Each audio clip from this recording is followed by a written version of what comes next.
Saia daqui, seu imundo! Gritou o nobre, enquanto sua bota de couro polido atingia as costelas do homem caído na lama. Arthur sentiu o gosto metálico do sangue na boca, mas não reagiu. Aquele chute doía menos do que a frieza que ele carregava no peito há anos.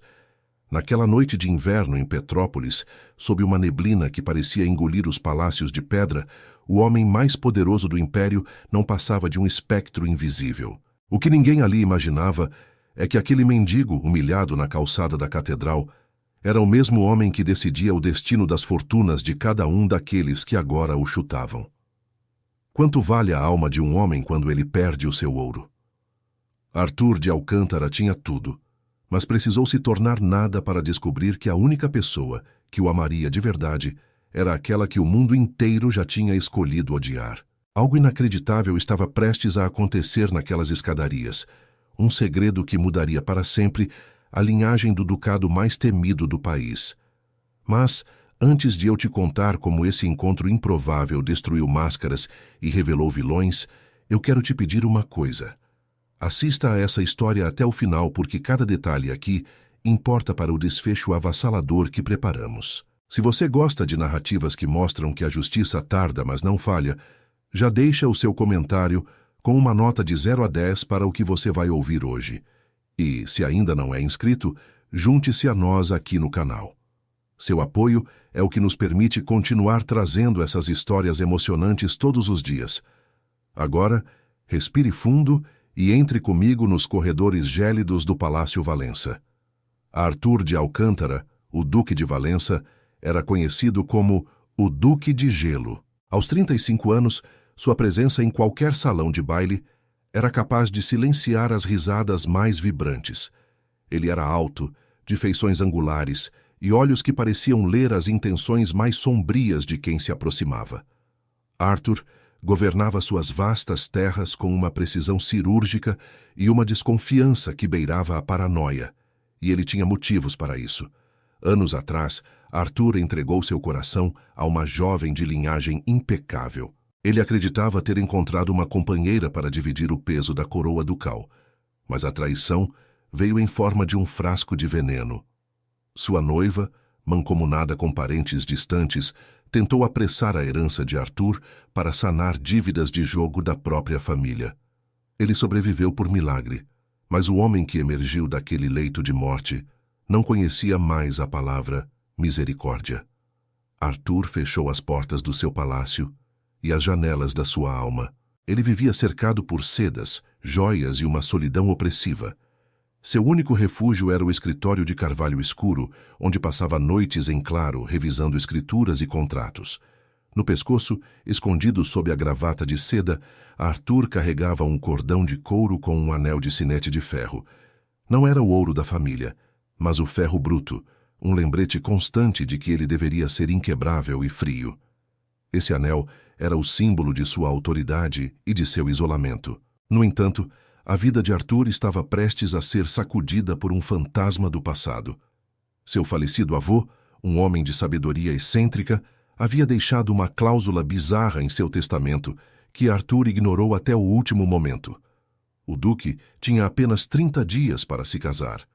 Se permanecesse solteiro após esse prazo, o controle da Fundação Valença, a instituição que sustentava o maior orfanato da cidade, passaria para as mãos de seu primo, Gastão. O que ninguém sabia era que Arthur protegia aquele orfanato com unhas e dentes porque ele mesmo, antes de ser legitimado por seu pai nobre, havia passado os primeiros anos de vida entre aquelas paredes descascadas. Perder a fundação para Gastão, um libertino viciado em luxo e sem escrúpulos, significaria o fechamento do orfanato e o abandono de centenas de crianças à própria sorte. Arthur estava encurralado. Ele precisava de uma esposa. Mas como encontrar alguém em quem confiar, sabendo que todas as mulheres da corte matariam para ser a próxima duquesa de Valença? Foi então que Arthur tomou uma decisão que todos considerariam uma loucura. Se ele queria encontrar uma alma verdadeira, ele não poderia ser o duque. Ele precisava desaparecer. Na calada da noite, ele trocou suas roupas finas por farrapos sujos que comprou de um cocheiro. Deixou a barba crescer, cobriu o rosto com fuligem e terra e abandonou o palácio pelos fundos. Ele se tornaria o mendigo da Sé. A cidade de Petrópolis estava em festa. A semana de comemorações de São Sebastião trazia para as ruas toda a pompa do império. Carruagens douradas desfilavam, e as damas exibiam seus vestidos vindos de Paris. Arthur se instalou nas escadarias da catedral, onde o contraste entre a riqueza e a miséria era mais evidente. Ele estendeu a mão pedindo esmola, mas o que ele buscava não era dinheiro. Ele buscava um olhar que não o visse como um estorvo, mas como um ser humano. Dias se passaram sob uma chuva fina e persistente. Arthur foi ignorado por condessas que ele próprio já havia convidado para jantares. Foi insultado por barões que lhe deviam favores políticos. Ele viu a face mais feia da elite que ele mesmo liderava, a arrogância mascarada de piedade. Ninguém lhe deu mais do que um olhar de nojo, e alguns até usaram suas bengalas para empurrá-lo para longe da entrada principal, até que, em uma noite de terça-feira, quando a neblina estava tão densa que quase não se via os lampiões, ela apareceu. Cecília caminhava apressada, segurando um embrulho de tecido contra o peito para protegê-lo da umidade.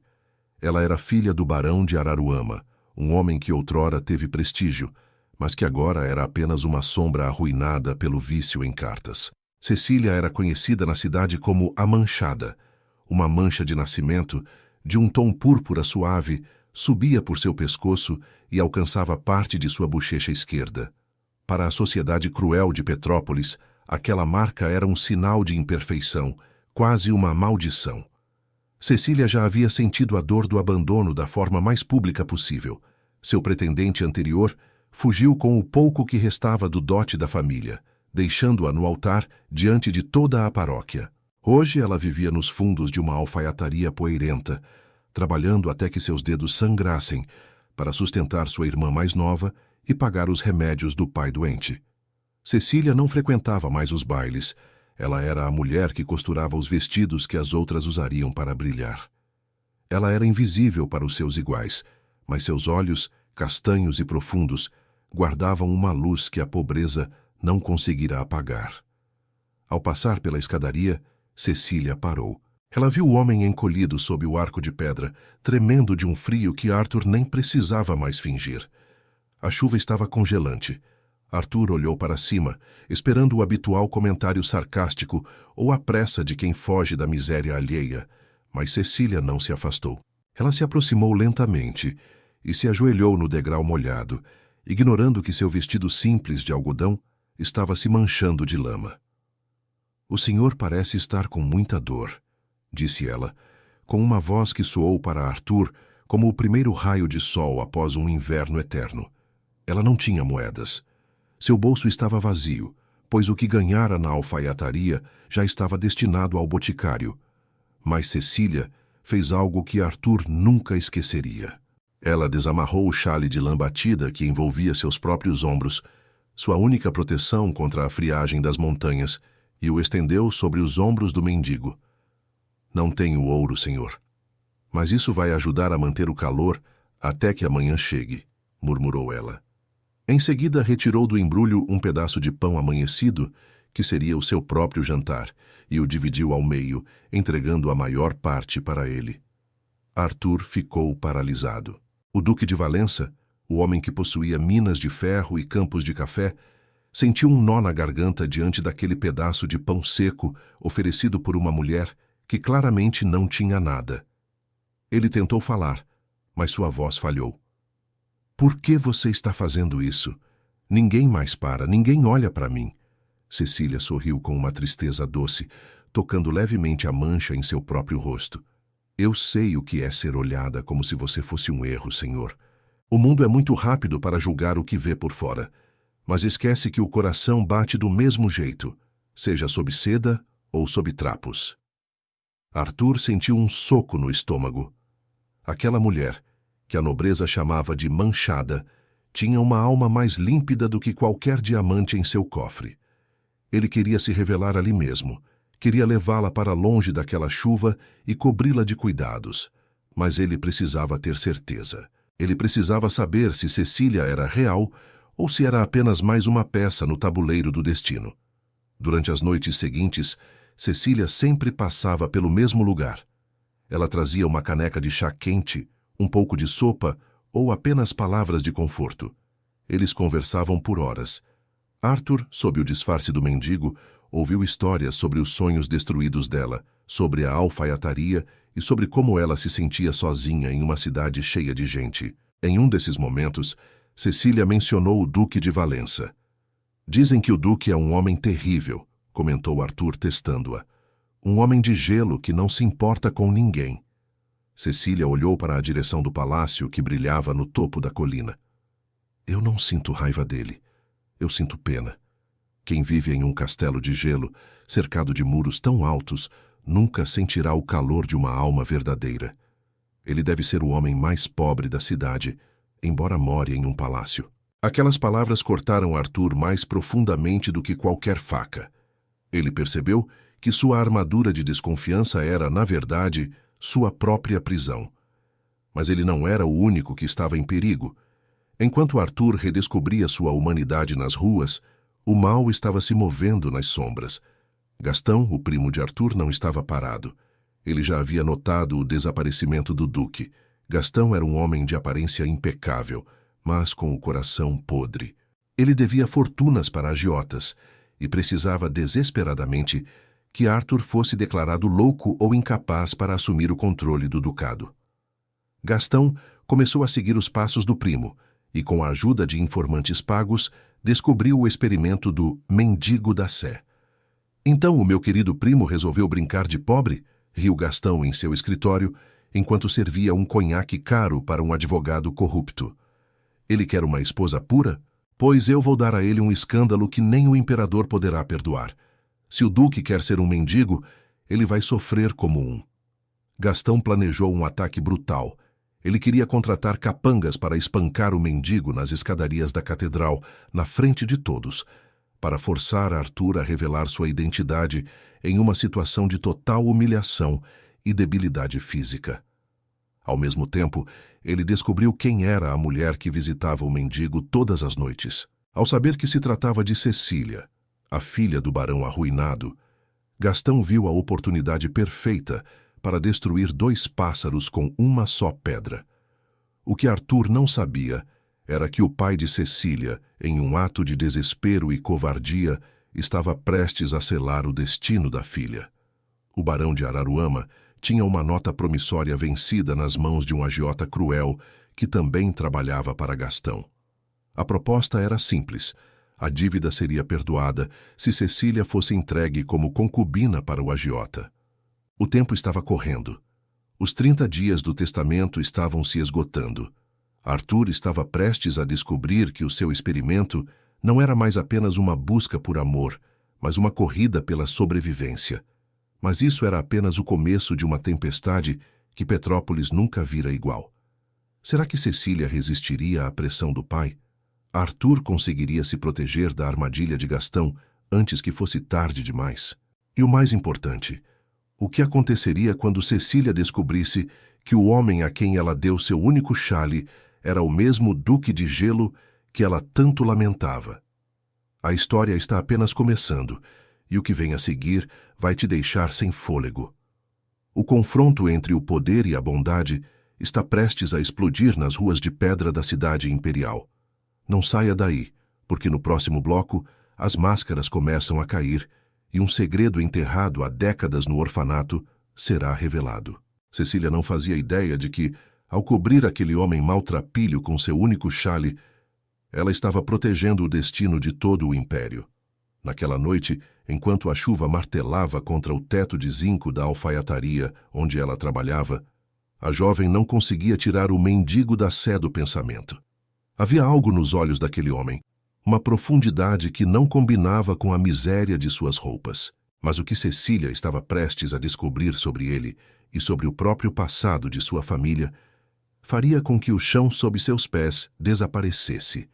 A vida de Cecília era uma sucessão de sacrifícios silenciosos. Enquanto as luzes dos palácios de Petrópolis brilhavam para os grandes banquetes, ela passava as madrugadas costurando rendas finas que nunca usaria. Sua única companhia era o som da respiração pesada de seu pai, o barão de Araruama, que definhava em um quarto úmido, consumido pela culpa e pela febre. O barão era um homem quebrado. Ele havia apostado não apenas a fortuna da família, mas a dignidade de sua filha mais velha nas mesas de jogo dos clubes mais sórdidos da cidade. No entanto, o que mais doía em Cecília não era a pobreza, mas a mancha.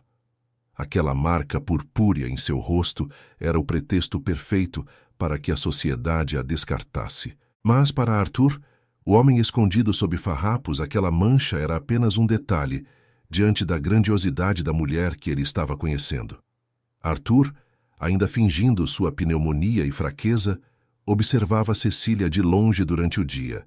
Ele a via saindo da alfaiataria com as mãos trêmulas de cansaço, mas sempre parando para acariciar a cabeça de um cão de rua ou para dividir um resto de alimento com alguém mais necessitado do que ela. Ele começou a notar coisas estranhas. Cecília, apesar de viver na miséria, falava com uma dicção perfeita. Ela conhecia os nomes das constelações e, às vezes, cantarolava árias de óperas que Arthur só ouvira nos teatros mais caros da Europa. Havia um refinamento nela que a lama da rua não conseguia esconder. Mas isso era apenas o começo. O mistério que envolvia Cecília era muito mais profundo do que Arthur poderia imaginar. Sentindo que o prazo de 30 dias imposto pelo testamento de seu avô estava se esgotando, Arthur precisava agir. Ele não podia mais ser apenas um observador passivo. Através de um código secreto deixado em um pilar da catedral, ele convocou seu aliado mais fiel, Bento, o antigo mordomo da Casa Valença, um homem que conhecia Arthur desde que ele era um órfão assustado no orfanato da fundação. Bento chegou ao encontro disfarçado de cocheiro, com o coração na mão, ao ver o seu senhor naquele estado. Patrão, isso já foi longe demais. Gastão está revirando o palácio. Ele já suspeita de suas saídas noturnas. Se ele o encontrar assim, o senhor perderá tudo, sussurrou o velho mordomo entre dentes. Arthur, porém, tinha o olhar fixo em um ponto distante. Não se preocupe com Gastão agora, Bento. Eu quero que você investigue a família Araruama. Descubra por que Cecília foi abandonada no altar. Descubra quem era o homem que fugiu com o dote e quem está cobrando as dívidas do pai dela. O que Bento descobriu em poucos dias deixou Arthur em choque. O homem que abandonara Cecília no altar não era um estranho, mas um protegido de Gastão. O abandono fora planejado para humilhar a família e forçar o barão a vender suas últimas propriedades para o próprio Gastão. E havia algo ainda mais sombrio.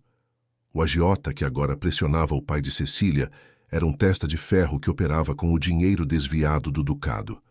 Enquanto isso, nas noites gélidas da catedral, o vínculo entre o mendigo e a manchada se fortalecia.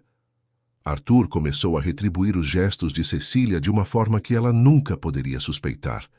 Com as poucas moedas que recebia de esmola de outros pobres que se compadeciam dele, Arthur comprava todos os dias uma única camélia branca.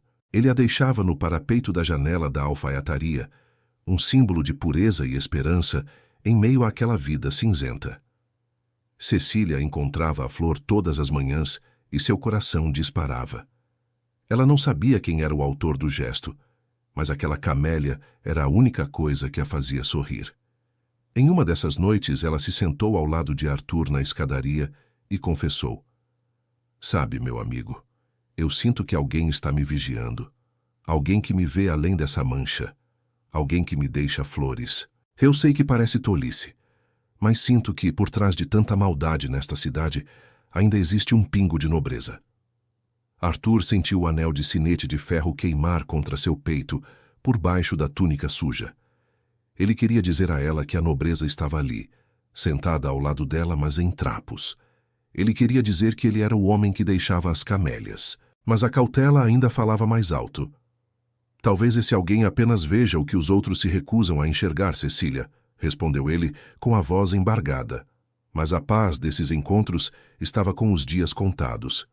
Gastão, movido por uma ganância desesperada, decidiu apertar o cerco. Ele descobriu que o agiota estava tendo dificuldades para cobrar a dívida do barão de Araruama porque Cecília estava trabalhando em dobro para pagar os juros. Gastão então deu uma ordem cruel. Se o velho não pode pagar com ouro, ele pagará com a filha. Diga ao agiota que ele pode levar a moça como pagamento. Ela pode ser útil na cozinha, ou em lugares piores. Naquela mesma tarde, Cecília chegou em casa e encontrou o pai em prantos. O barão, com as mãos trêmulas, mostrou a ela uma nota promissória assinada com sangue. Eles vão me levar para a prisão de devedores, minha filha. A menos que você aceite o convite do Sr. Moreira. Cecília sentiu o sangue fugir do rosto. Ela sabia quem era Moreira, um homem brutal, conhecido por destruir a vida de jovens vulneráveis. "O senhor está me vendendo, pai?" perguntou ela com a voz num fio. O silêncio do barão foi a resposta mais dolorosa que ela já recebera. Cecília saiu correndo da casa, as lágrimas congelando em seu rosto sob a neblina de Petrópolis. Ela não tinha para onde ir, exceto para o único lugar onde se sentia aceita. Ela chegou à catedral soluçando, procurando pelo seu amigo mendigo. Arthur a viu de longe, e seu instinto de proteção rugiu. Ele se levantou, esquecendo-se da própria representação de fraqueza. "O que aconteceu? Quem te machucou?" perguntou ele, segurando as mãos de Cecília, com uma força que ela nunca esperaria de um homem doente. "Eles querem me levar, Arthur!" exclamou ela, usando pela primeira vez o nome que ele inventara para o disfarce. "Meu pai, as dívidas. Eu não tenho saída. Eu prefiro morrer na neblina do que ser entregue a esses monstros." Arthur sentiu o mundo girar. Ele sabia que o tempo de fingir havia acabado. Mas antes que ele pudesse dizer qualquer coisa, uma carruagem preta sem brasão parou diante da escadaria. 2 homens de aparência sinistra desceram. Eram os capangas de Gastão, enviados para recolher a mercadoria. "Ora, ora, o que temos aqui?" zombou um deles, aproximando-se de Cecília. "A manchada está pedindo proteção para o carrapato da igreja? Saia da frente, seu lixo, ou vamos chutar você até o palácio do governador." Arthur se colocou entre Cecília e os homens. Seu olhar mudou. Não era mais o olhar de um mendigo suplicante, mas o olhar do Duque de Valença, o homem que comandava regimentos e governava cidades. "Vocês não vão tocar nela", disse ele, com uma calma que era mais assustadora do que qualquer grito. Os homens riram, mas houve uma hesitação em seus passos. Havia algo na autoridade daquela voz que não batia com a aparência do homem à frente deles.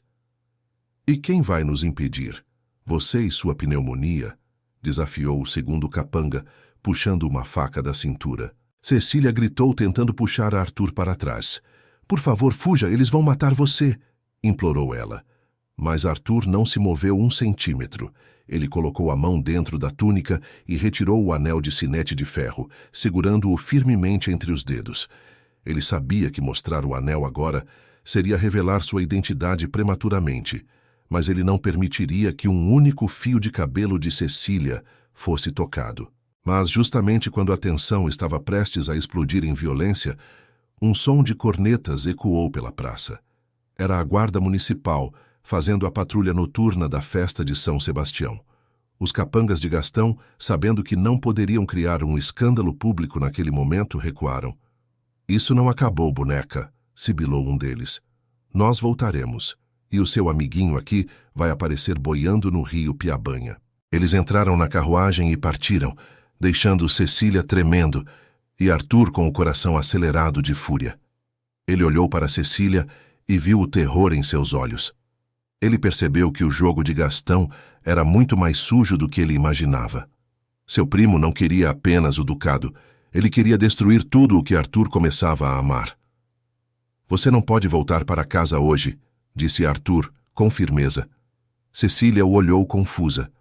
"Mas para onde eu vou? Eu não tenho ninguém, Arthur. Só tenho você, e você é apenas um homem que vive na rua." Arthur sentiu o peso daquela verdade. Ele precisava levá-la para um lugar seguro, mas se a levasse para o palácio agora, a história vazaria e Gastão venceria pelo escândalo. Ele precisava de um refúgio. Ele se lembrou da antiga Casa das Camélias, uma propriedade rural isolada que pertencera à sua mãe e que Gastão nem sabia que existia. "Confie em mim, Cecília.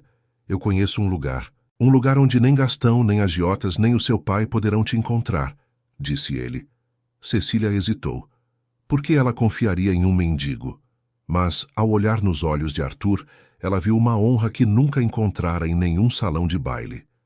Eu confio em você, sussurrou ela. Arthur fez um sinal para Bento, que estava escondido nas sombras com uma carruagem de aluguel. Aquela seria a noite em que o duque começaria a lutar de volta. Mas ele não sabia que Gastão já havia preparado uma armadilha ainda pior.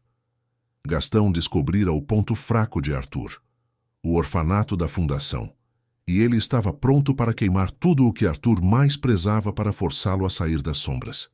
E agora, o que Arthur faria? Salvaria o orfanato ou protegeria Cecília? E o que aconteceria quando Cecília descobrisse que o lugar seguro para onde Arthur a levava era, na verdade, uma propriedade do homem que ela mais temia, o Duque de Valença? O que aconteceu naquela noite na Casa das Camélias vai mudar tudo o que você pensa sobre essa história. Mas antes de continuarmos, eu quero saber de você. Você acha que Cecília vai perdoar a Arthur quando descobrir a verdade? Escreve aqui nos comentários, verdade ou perdão, para eu saber que você está ligado na história. E não esqueça de deixar o seu like, porque o próximo capítulo é onde o confronto realmente começa. A carruagem de aluguel sacolejava pelas estradas de terra batida, subindo a serra em direção aos confins de Petrópolis. Cecília, encolhida em um canto do banco de couro gasto, olhava para o homem sentado à sua frente. Arthur ainda vestia os farrapos de mendigo, mas, sob a luz pálida da lua que filtrava pela janela, ele parecia maior, mais imponente. O medo que ela sentira dos capangas de Gastão estava sendo substituído por uma confusão profunda. Como um homem que vivia de esmolas na porta da catedral conseguia comandar uma carruagem com tanta autoridade? "Para onde estamos indo?" perguntou ela, com a voz ainda trêmula. Arthur não desviou o olhar da estrada. "Para um lugar onde o gelo não chega, Cecília. Um lugar que o tempo esqueceu, mas que a justiça ainda habita." Mas o que ele não disse a ela era que aquela propriedade, a Casa das Camélias, era o único lugar onde ele ainda guardava as memórias de sua mãe. A única pessoa que o amara antes de o mundo transformá-lo em um duque de aço. Ao chegarem, a visão era quase onírica. Uma pequena mansão de pedra, cercada por um jardim selvagem de camélias brancas que brilhavam sob a neblina. Cecília desceu da carruagem e sentiu o perfume das flores inundar seus pulmões. Arthur a conduziu para dentro. A casa estava impecável, como se estivesse esperando por eles. Lareiras já estavam acesas, e o cheiro de lenha e cera de abelha trazia um conforto que Cecília não sentia há anos. "Fique aqui. Bento cuidará de tudo", disse Arthur. Bento, o mordomo fiel, apareceu com uma bandeja de chá e cobertas de lã fina. Cecília estranhou. Bento a tratava com uma reverência, que não era dirigida a uma filha de barão arruinado, mas a uma rainha. No entanto, o que mais a intrigava era o comportamento do seu salvador. Arthur movia-se pela casa com uma familiaridade absoluta. Ele sabia onde estavam as chaves, conhecia o rangido de cada tábua do assoalho, e em certo momento Cecília o viu manusear um livro de contabilidade com uma perícia que nenhum mendigo jamais teria. Mas isso era só o começo das estranhezas. Enquanto Cecília descansava, Arthur se retirou para um escritório nos fundos. Lá ele trocou a túnica suja por uma camisa de linho limpa, embora ainda mantivesse a barba por fazer para não quebrar totalmente o disfarce caso ela o visse. Bento entrou no escritório com uma expressão grave, carregando uma caixa de madeira lacrada com o selo do ducado. "Senhor, a investigação que pediu sobre a família Araruama revelou algo terrível", começou Bento baixando a voz. "O dote de Cecília, o dinheiro que o pretendente levou quando a abandonou no altar, ele nunca saiu da cidade. Esse dinheiro foi usado para comprar títulos de dívida que agora estão nas mãos de Gastão. O abandono dela não foi uma coincidência, senhor. Foi um golpe planejado para destruir o barão e deixar Cecília vulnerável." Arthur sentiu o anel de sinete de ferro em seu pescoço pesar como uma montanha. A crueldade de seu primo não tinha limites. Gastão não apenas queria o título de duque, ele estava destruindo vidas por puro prazer e ganância.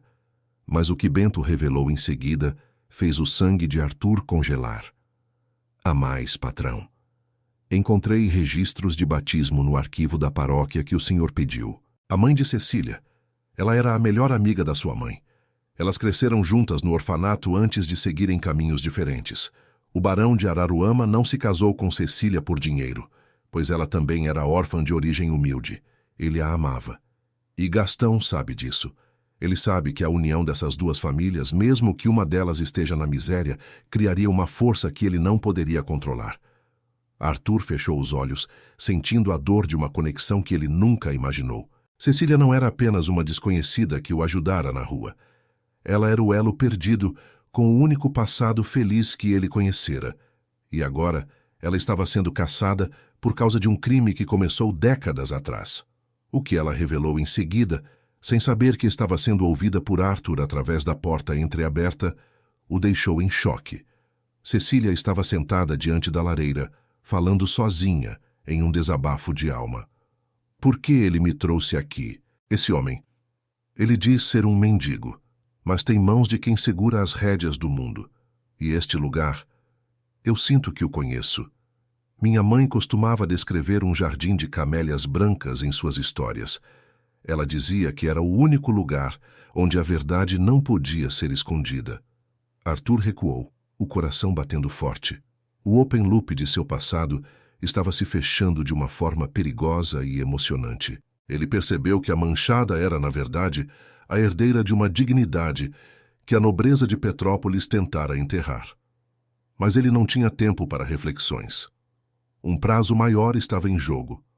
A festa da primavera, o grande evento da temporada, aconteceria em 3 dias. Era lá que Gastão planejava dar o golpe final. Gastão havia espalhado panfletos por toda a cidade, difamando Cecília. O boato era de que ela havia se tornado amante de um mendigo perigoso e que ambos estavam planejando roubar as joias da coroa durante a festa. Era uma estratégia clássica de assassinato de reputação. Se Cecília fosse presa por roubo, ela perderia qualquer direito legal e seu pai seria enviado para a masmorra definitivamente. Senhor, Gastão colocou um prêmio pela cabeça do mendigo, avisou Bento. Ele mandou homens para o orfanato. Ele sabe que o senhor tem um carinho especial por aquele lugar e ameaçou incendiar o dormitório das crianças se o senhor não aparecer para a assinatura da transferência de poderes amanhã. Arthur sentiu a ladeira escorregadia sob seus pés. Se ele fosse ao orfanato, revelaria sua identidade e deixaria Cecília desprotegida na Casa das Camélias. Se ficasse com ela, as crianças que ele jurara proteger sofreriam as consequências. Era a decisão moral mais difícil de sua vida. Ele olhou para o anel de ferro em sua mão. O poder absoluto que ele tanto prezava parecia inútil se ele não pudesse proteger aqueles que amava. Eu não vou assinar nada, Bento, disse Arthur com a voz gélida. Prepare a carruagem oficial, mas não para mim, para Cecília. Ela vai para a festa da primavera. Mas, senhor, ela será linchada, exclamou o mordomo. Arthur deu um sorriso que não chegava aos olhos. Não se ela for sob a proteção do Duque de Valença. Eu vou quebrar a tradição. Eu vou expor a verdade, custe o que custar a minha reputação. Naquela noite, Arthur entrou no quarto onde Cecília estava. Ele ainda mantinha o disfarce, mas entregou a ela um envelope lacrado com cera vermelha. Leve isso. Não abra até que você esteja no centro da praça, durante o baile da festa da primavera. Se algo acontecer comigo, esse documento garantirá que você e sua irmã nunca mais passem fome. Cecília pegou o envelope, os olhos cheios de lágrimas. Por que você está fazendo isso por mim? Você nem me conhece. Arthur se aproximou e, por um breve segundo, tocou a mancha no rosto dela com uma ternura que a fez perder o fôlego. Eu conheço a sua alma, Cecília, e ela é a coisa mais valiosa que já encontrei nestas ruas de pedra. Ele partiu na calada da noite, deixando-a com Bento. Arthur tinha um plano desesperado. Ele precisava encontrar as provas que o seu avô escondera antes de morrer. Provas de que Gastão havia falsificado os livros de contabilidade do ducado para financiar seus vícios. Ele sabia que esses documentos estavam escondidos no lugar mais improvável. O porão da antiga capela do orfanato, o lugar onde Arthur costumava se esconder quando era criança. Mas Gastão era mais esperto do que Arthur pensava. Ele já havia cercado o orfanato com seus capangas. Enquanto Arthur cavava entre as pedras soltas do porão, a fumaça começou a entrar pelas frestas. Gastão não esperou o prazo. Ele riscou o fósforo. "Saia daí, priminho!" gritou Gastão do lado de fora, enquanto as chamas começavam a lamber as vigas de madeira seca. "Eu sei que você está aí dentro buscando seus papéis velhos. Morra com a sua honra e deixe o ducado para quem sabe aproveitá-lo." As crianças gritavam no andar de cima. Arthur estava preso entre o fogo e o segredo que poderia salvar Cecília. Ele achou que estava tudo resolvido, que as provas seriam fáceis de encontrar. Não poderia estar mais enganado. O que ele descobriu naquele porão, em meio ao calor insuportável, não foram apenas papéis, mas algo que mudaria a história de Petrópolis para sempre. E agora? Arthur conseguirá salvar as crianças e a si mesmo das chamas? O que havia naquela caixa enterrada no orfanato que fez o Duque de Gelo chorar pela primeira vez em 20 anos? E Cecília, sozinha na festa da primavera, conseguirá enfrentar a fúria da elite sem o seu protetor? O que acontece no próximo bloco vai te deixar arrepiado. O confronto final está chegando e a queda de um império nunca foi tão dramática. Mas antes, me conta uma coisa. Você acha que o pai de Cecília merece uma segunda chance ou ele é tão culpado quanto o vilão? Escreve pai inocente ou pai culpado aqui embaixo. E se você está gostando desse suspense, não esqueça de conferir se o seu sininho de notificações está ativado. Você não vai querer perder o clímax dessa história. O calor das chamas era insuportável, mas o gelo no coração de Arthur parecia derreter pela primeira vez. No porão do orfanato, cercado por vigas que estalavam sob o peso do fogo, o Duque de Valença não lutava por suas terras ou por seu ouro. Ele lutava por cada uma daquelas crianças que gritavam no andar de cima, as mesmas crianças que ele fora um dia. Com os dedos sangrando, ele finalmente arrancou a pedra falsa do chão. Lá estava ela, uma caixa de metal oxidado, protegida por um selo que Arthur reconheceu imediatamente. Era o selo pessoal de sua mãe, guardado ali por décadas pelo avô que sabia que um dia o neto precisaria da verdade para não se tornar um monstro. Mas o que aconteceu em seguida foi ainda pior. Enquanto Arthur tentava subir as escadas com a caixa debaixo do braço, uma parte do teto desabou, bloqueando a saída principal. Do lado de fora, as risadas de Gastão ecoavam, abafadas pelo crepitar do incêndio. "Queime com suas lembranças, Arthur. Amanhã, Petrópolis terá um novo dono", gritava o vilão. Arthur sentiu o oxigênio faltar. Ele olhou para o anel de sinete de ferro em seu pescoço e, pela primeira vez, não o viu como um fardo, mas como uma bússola. Ele não podia morrer ali. Não agora que tinha encontrado o que precisava para salvar Cecília. Usando toda a força que lhe restava, Arthur arrombou uma pequena janela de ventilação nos fundos, por onde as crianças menores já haviam sido retiradas pelos funcionários desesperados. Ele caiu na grama úmida tossindo fuligem, enquanto o orfanato, o único lugar que chamara de lar, era consumido pelo fogo. Ele viu Gastão partir em sua carruagem, acreditando que o serviço estava feito. Gastão achou que estava tudo resolvido. Ele não poderia estar mais enganado. Arthur se levantou, a pele chamuscada e as roupas de mendigo em farrapos, mas com um olhar que faria o próprio imperador tremer. Enquanto isso, no coração de Petrópolis, a festa da primavera começava com toda a sua opulência hipócrita. O grande salão do Palácio de Cristal estava iluminado por milhares de velas, refletindo-se nos diamantes e nas taças de cristal. Cecília chegou à entrada, vestindo o vestido de seda verde esmeralda que Bento lhe entregara na Casa das Camélias. Ela usava um véu fino que cobria parcialmente a mancha em seu rosto, mas sua postura era de uma dignidade que atraía todos os olhares.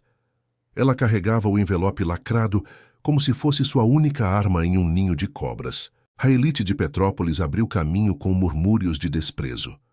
"Lá vem a manchada", diziam as damas por trás de seus leques.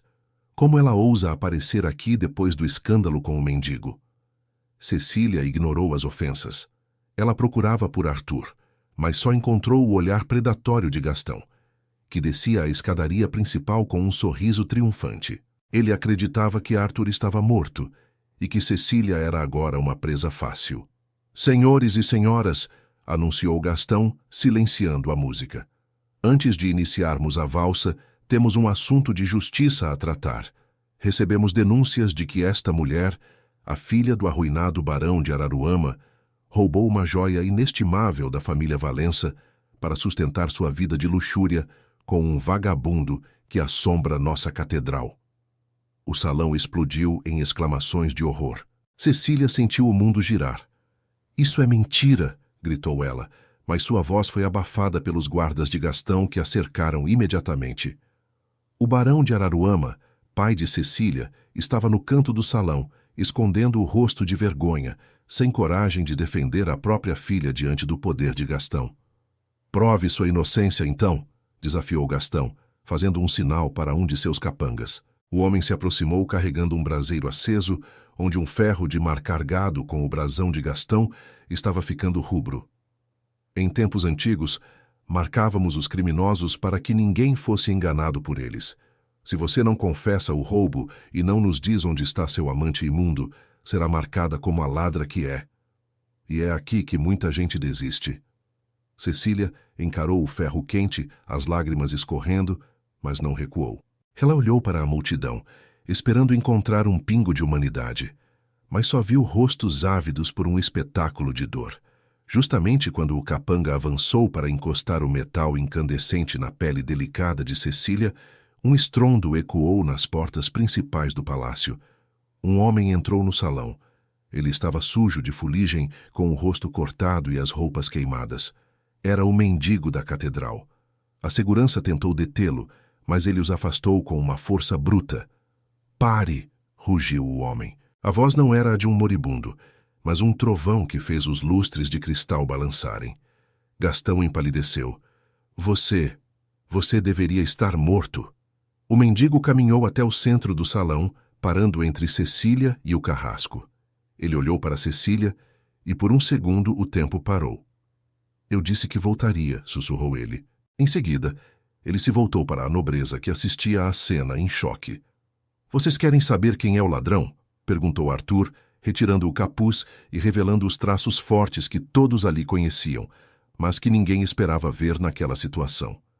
Ele limpou o sangue do rosto com as costas da mão e retirou de dentro da túnica suja o anel de sinete de ferro e o decreto imperial de plenos poderes.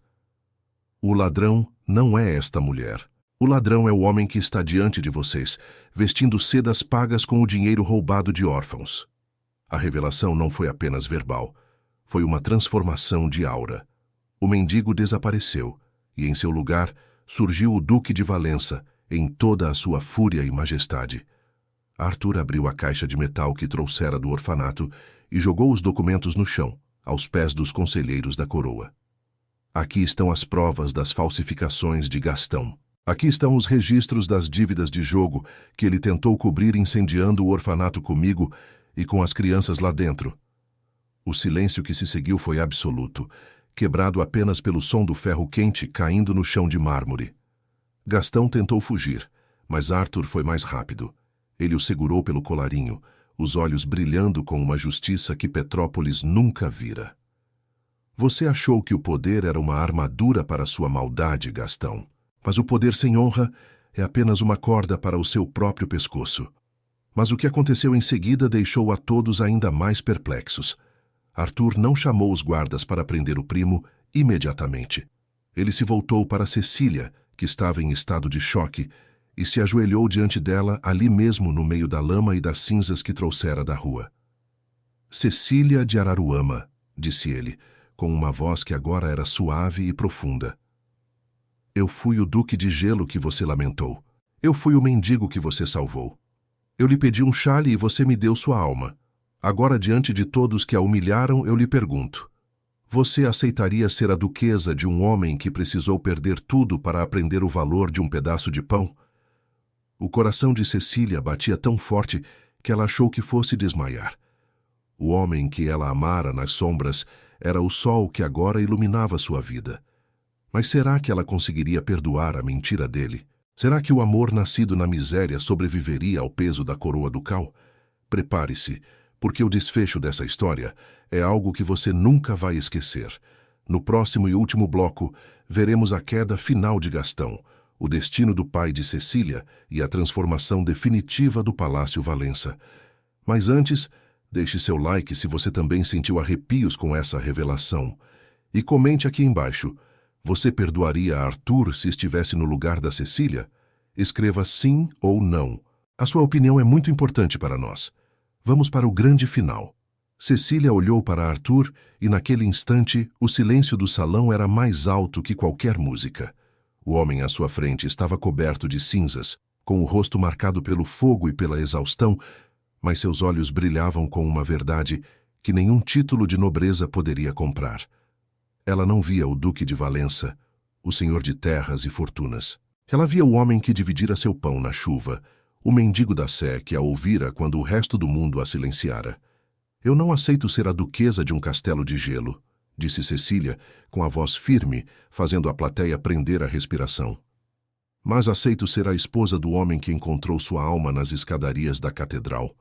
Arthur sorriu, e pela primeira vez em anos, o gelo que envolvia o Palácio Valença derreteu completamente. Ele a tomou nos braços, sob os olhares atônitos da corte, selando um compromisso que não era baseado em contratos, mas em humanidade. Mas a justiça ainda precisava seguir seu curso. Gastão, tremendo de fúria e medo, tentou balbuciar uma última mentira, mas os conselheiros da coroa já haviam analisado os documentos da caixa de metal. As provas de falsificação, o desvio de verbas do orfanato e a tentativa de assassinato eram irrefutáveis. Os guardas imperiais avançaram, e Gastão foi arrastado para fora do Palácio de Cristal, sob vaias daqueles que, minutos antes, o aplaudiam. Ele foi despojado de suas posses e exilado para uma colônia distante, onde passaria o resto de seus dias trabalhando com as próprias mãos, sentindo na pele a miséria que tanto desprezara.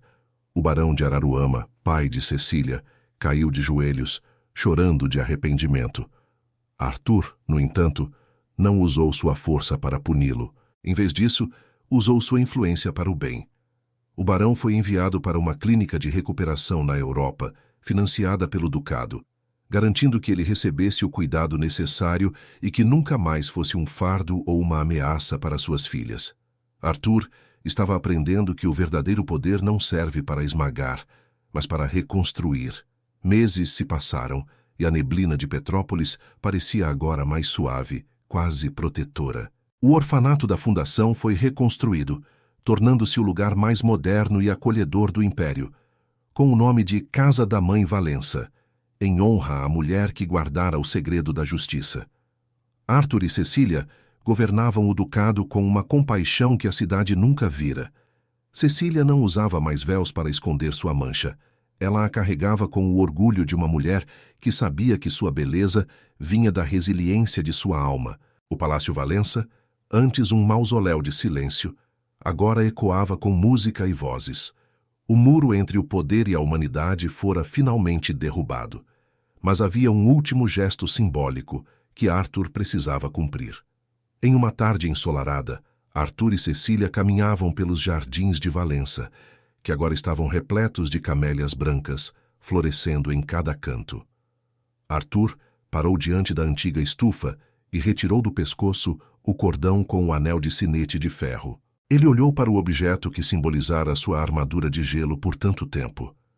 Este anel selou muitos destinos cruéis, disse ele, colocando o sinete de ferro em uma caixa de veludo. Em seguida, ele deslizou no dedo de Cecília e ela no dele, uma aliança simples de ouro fosco, idêntica à que ele daria se ainda fosse o mendigo da escadaria. A partir de hoje, o que sela o nosso destino é a escolha que fizemos na escuridão. A verdadeira nobreza não está no sangue que corre nas veias, mas na mão que se estende quando não se tem nada a ganhar.